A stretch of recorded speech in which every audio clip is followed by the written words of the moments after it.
Hello বন্ধুরা, কালকে একটা ভিডিও দিয়েছিলাম প্রোমোটার চুপি চুপি হোল্ডিং বাড়াচ্ছে, মানে এরকম কিছু স্টক নিয়ে আলোচনা করেছিলাম যেগুলোতে প্রোমোটার কিন্তু ভালো রকমই হোল্ডিং বাড়িয়েছে। আর আমরা জানি যে প্রোমোটার হোল্ডিং বাড়ানো অনেক সময় কিন্তু পজিটিভ হয়, কারণ যে কোনো কোম্পানির ক্ষেত্রে কিন্তু প্রোমোটারের কাছেই সব থেকে বেশি ইনফরমেশন থাকে। তবে শুধু প্রোমোটারই নয়, সেখানে কিন্তু ডিআইআই, এফআইআই এগুলো কিন্তু গুরুত্বপূর্ণ। তো আজকের ভিডিওতে যে স্টকগুলো নিয়ে আলোচনা করব সেখানে কিন্তু ডিআইআই হোল্ডিং বাড়িয়েছে। আমি হয়তো মিউচুয়াল ফান্ডে লিখেছি, যদিও আমি লিখেছি মিউচুয়াল ফান্ড, তবে ওভারঅল ডিআইআই কী ধরনের হোল্ডিং বাড়িয়েছে সেটা নিয়েই কিন্তু আমরা আজকে আলোচনা করব। তো এক এক করে স্টক দেখে নেব, টোটাল 10খানা স্টক। প্রথম স্টক হচ্ছে অফিস স্পেস সলিউশন। এটা রিসেন্টলি এসেছে মার্কেটে। প্রথমেই যেটা দেখতে পাবেন যে পি রেশিও কিন্তু 395। এবার পি রেশিও 395 দেখে আপনার পছন্দ নাও হতে পারে, কিন্তু মিউচুয়াল ফান্ডদের বেশ পছন্দের স্টক এটা। দেখতে পাবেন এখনই যে মিউচুয়াল ফান্ডরা কতটা কিনেছে। যদি আপনি কোয়ার্টারলি রেজাল্ট দেখেন সেখানে কিন্তু মাইনাস মাইনাস মাইনাস দেখতে পাচ্ছেন। তো এই মাইনাসটা মোটামুটি কম হয়েছে। তারপরে প্লাস যেটা হলো মার্চ 2024-এ 1 কোটি জাস্ট, তারপরে কিন্তু সেটা 3 গুণ 3 কোটি, আর তারপরে সেপ্টেম্বর 2024-এ এসে কিন্তু সেটা 13 গুণ হয়েছে। সুতরাং বুঝতেই পারছেন যে এরকম যদি প্রফিট গ্রোথ হয় তাহলে কিন্তু এই যে পি রেশিওটা দেখাচ্ছে সেটা কোনো ব্যাপারই হবে না। আর এখানে ডিসেম্বরের রেজাল্টটা এখনও আসেনি, ডিসেম্বরের রেজাল্টটা আসবে 11 ফেব্রুয়ারি, মানে বুঝতেই পারছেন তো বেশি দিন বাকি নেই। তো এবার দেখে নেব ইনভেস্টাররা কি করছেন। প্রোমোটার দেখতে পাচ্ছেন 28 থেকে কিন্তু 20, মানে প্রোমোটার ভালো রকমই হালকা হয়েছে। এখানে এফআইআই দেখুন, এফআইআই হচ্ছে 20 থেকে 21, কিছুটা হলেও বাড়িয়েছে। আর ডিআইআই কিন্তু একদম শার্প ইনক্রিজ দেখতে পাবেন 20.81 থেকে 29, মানে অনেকটাই কিন্তু ডিআইআই কিনে ফেলেছে। এরপর স্টক চলে যাব পাক্কা লিমিটেড। এখানে দেখতে পাচ্ছেন যশ পাক্কা লিমিটেড, এটা ফুল নাম। মার্কেট ক্যাপ মানে ছোট কোম্পানি খুবই। স্টক পি হচ্ছে 26 মাত্র, আর আরওসি হচ্ছে 20, আরওই হচ্ছে 18.5। সুতরাং এটা কিন্তু খুব একটা আপনার আগের মতো যে 395 পি সেটা কিন্তু নয়। এই স্টক লং টার্মে কী ধরনের রিটার্ন দিয়েছে সেটা কিন্তু দেখতে পাচ্ছেন। এখানে একটা চার্ট, প্রায় 20 বছরের চার্ট, যথেষ্ট ভালো রিটার্ন কিন্তু আপনি দেখতে পাবেন। এরপরে যদি আমরা ইনভেস্টারে যেতে চাই তাহলে ইনভেস্টাররা কী করেছে, প্রোমোটার এখানে 47.49 থেকে 41 ভালো রকমই ড্রপ হয়েছে। এফআইআই সামান্য পরিমাণ বাড়িয়েছে, আর ডিআইআই হচ্ছে একেবারে জাম্প 0.37% থেকে কিন্তু 8.24% কিন্তু করে ফেলেছে। পাবলিকদের হোল্ডিংটা দেখতে পাচ্ছেন হালকা হলেও কমেছে। তো এটা হচ্ছে আমাদের সেকেন্ড স্টক। এইসব স্টকে কিন্তু ইনভেস্ট করার আগে নিজে অ্যানালাইসিস করে দেখে নেবেন যে এইসব কোম্পানি পাক্কা প্রফিট দেবে কি না। তো এরপরের স্টক হচ্ছে ইন্ডাসইন্ড ব্যাংক। আমরা জানি যে স্টক পিটা কিন্তু খুব কম, আর আরওসি দেখতে পাচ্ছেন 7.93, আরওই হচ্ছে 15%। তো ইন্ডাসইন্ড ব্যাংকে যেহেতু রিসেন্টলি ফল এসেছিলো, এটা ম্যাক্সিমামটা আমরা দেখছি। আমরা যদি 1 বছরের চার্ট দেখি বা 3 ইয়ার্সের চার্ট দেখি, বুঝতেই পারছেন যে এটা প্রায় 1600 থেকে কিন্তু একেবারে 1000-1100 তো পৌঁছে গেছে। রিসেন্টলি ইন্ডাসইন্ড ব্যাংকে কিন্তু ভালো রকম ফল এসেছে। তো এটা একটা পজিটিভ লক্ষণ যে স্টকটা ফল করার পরে কিন্তু মিউচুয়াল ফান্ড বা ডিআইআইরা কিন্তু হোল্ডিং বাড়াচ্ছে। তবে এফআইআই কিন্তু হিউজ পরিমাণে হোল্ডিং কমিয়েছে। তার কারণেই হয়তো এখানে ইন্ডাসইন্ড ব্যাংক অনেকটা নিচে আপনারা পাচ্ছেন, যে এফআইআই কিন্তু প্রচুর পরিমাণে হোল্ডিং সেল করেছে। এখানে প্রোমোটার দেখতে পারেন, প্রোমোটার প্রায় সামান্য সেলিং করেছে। তবে এই কোয়ার্টারে মানে ডিসেম্বর কোয়ার্টারে কিন্তু ডিআইআই 34.60 থেকে 42 করে ফেলেছে। বুঝতেই পারছেন অনেকটা কিন্তু এটাতে জাম্প। তো ইন্ডাসইন্ড ব্যাংক অ্যানালাইসিস করে দেখতে পারেন, যেহেতু প্রাইসটা অনেকটা নিচে আছে। এরপরে স্টক হচ্ছে PG Electroplast limited. Stock P হচ্ছে 115, যার আরওসি 18.7, 18.9, মোটামুটি 18-19-এর কাছাকাছি। পিটা আপনার হয়তো একটু বেশি লাগতেই পারে। এখানে লং টার্ম প্রোফাইলটা আমি দেখাচ্ছি। ম্যাক্সিমাম এটা 2000, ধরুন এটা 11, মানে প্রায় 14 বছর বা 13 বছর ধরতে পারেন। 21 টাকা থেকে কিন্তু হয়ে গেছে 800 টাকা, মানে 40 গুণ কিন্তু প্রফিট দিয়ে ফেলেছে এই পিজি ইলেকট্রোপ্লাস্ট। বুঝতেই পারছেন যে যথেষ্ট দারুণ রিটার্ন প্রোফাইল। আমরা যদি ইনভেস্টার্সে চলে যাই তাহলে ডাইরেক্ট ইনভেস্টার্সে ক্লিক করব।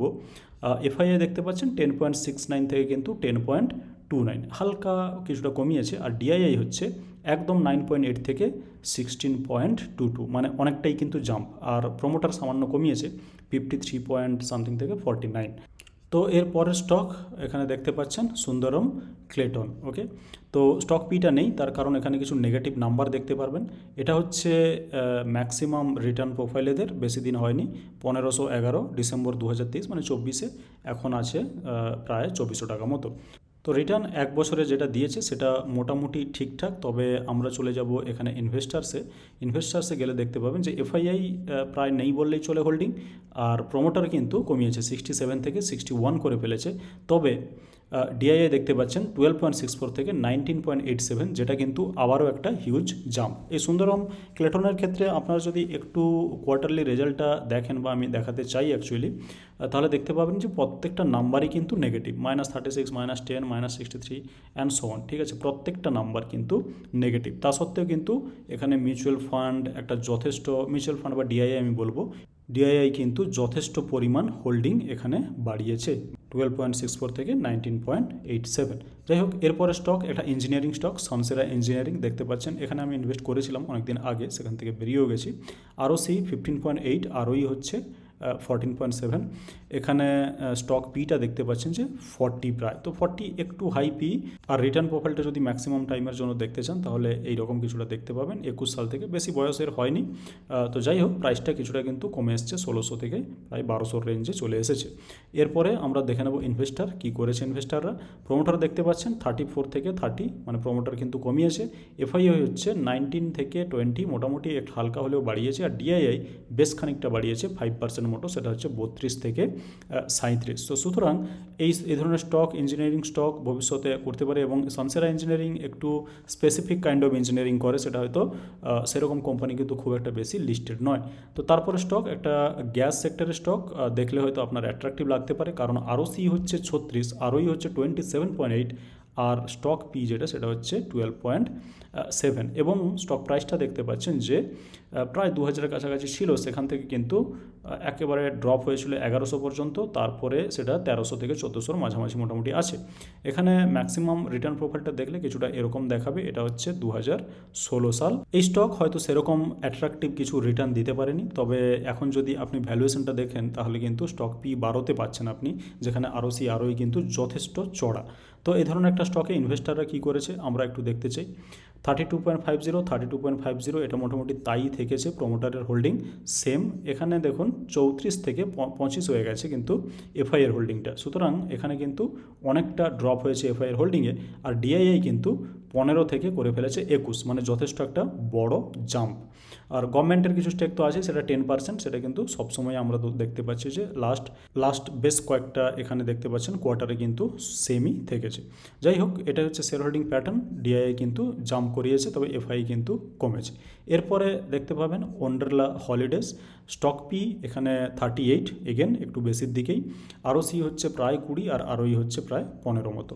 এখানে এদের যদি আপনি ম্যাক্সিমাম রিটার্ন প্রোফাইলটা দেখতে চান তাহলে 14 থেকে 24, 170 থেকে হয়েছে ওই 700-800 ধরতে পারেন। সুতরাং ভালো রকমই প্রফিট দিয়েছে, এটা খারাপ প্রফিট কিছু দেয়নি।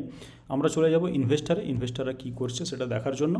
এফআইআই 3.60 থেকে কিন্তু 7.41, এফআইআই কিন্তু বাড়িয়েছে। ডিআইআই প্রায় এটা 7% থেকে 12%, ডিআইআই কিন্তু জাম্প করিয়েছে প্রায় 5% মতো, আর সেখানে 7% মতো কিন্তু প্রোমোটার বিক্রি করেছে। তো এই হচ্ছে এর শেয়ার হোল্ডিং প্যাটার্ন। এরপরে চলে যাব home first finance company limited, 25 পিতে পাওয়া যাচ্ছে। এখানে আরওসি হচ্ছে 11, আর আরওই হচ্ছে 15.5। এর ম্যাক্সিমাম রিটার্ন প্রোফাইলটা একটু দেখে নিন, যেটা 3 বছর আগের থেকে পাওয়া যাচ্ছে। 547 ছিল, সেটা হয়তো 3 বছরে ডবল করেছে টাকা। এমনিতে 3 বছরে ডবল তো কোনোভাবেই খারাপ নয়, তবে মার্কেট যেভাবে দৌড়েছিল, তবে হ্যাঁ সেটাও ঠিক যে মার্কেট কিন্তু আবার রিসেন্টলি পড়েওছে, আর সে কারণে প্রাইসটা কিন্তু এই ধরুন 1200 থেকে চলে এসছে এরকম একটা 1000-এর কাছাকাছি। যাই হোক, আমরা দেখে নেব ইনভেস্টাররা এই স্টকে কী করছে। এফআইআই দেখতে পাচ্ছেন 25 থেকে একদম সোজা কিন্তু 37.91% করে নিয়েছে হোম ফার্স্টে। আর ডিআইএ দেখুন 12.41 থেকে একদম সোজা 18। আর এখানে যেটা পাবলিকের হাতে ছিল সেটা 38% মতো ছিল, সেটা কিন্তু 38 থেকে হয়েছে 29। আর যেটা প্রোমোটার ছিল সেটা হচ্ছে 13 থেকে হয়ে গেছে কিন্তু 14। তো সেই বিষয়গুলি খেয়াল রাখতে হবে। এখানে এফআইআই ডিআই কিন্তু অ্যাগ্রেসিভ বাইং করেছে, সেটা কিন্তু বোঝা যাচ্ছে কোন স্টকে, home first finance company limited.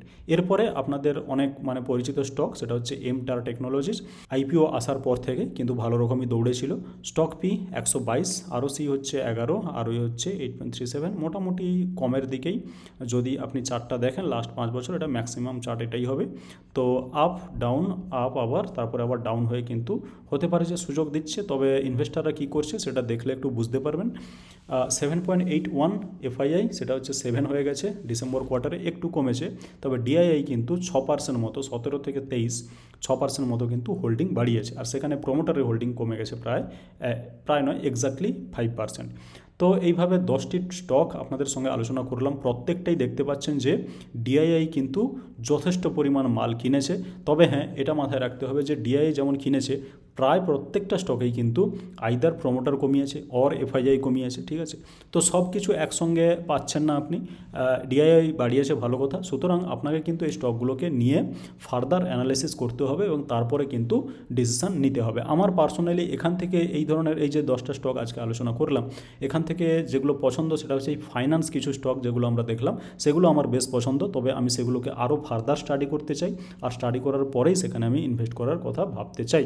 তো বাস ভিডিওতে এটুকুই। ভিডিওটি যদি ভালো লেগে থাকে ভিডিওটিকে লাইক করে দিন, চ্যানেলটিকে সাবস্ক্রাইব করে রাখুন, যাতে করে আমাদের প্রত্যেকটা ভিডিওর আপডেট আপনি সঙ্গে সঙ্গে পেয়ে যান। আর ভিডিওটি দেখার জন্য আপনাকে অনেক ধন্যবাদ।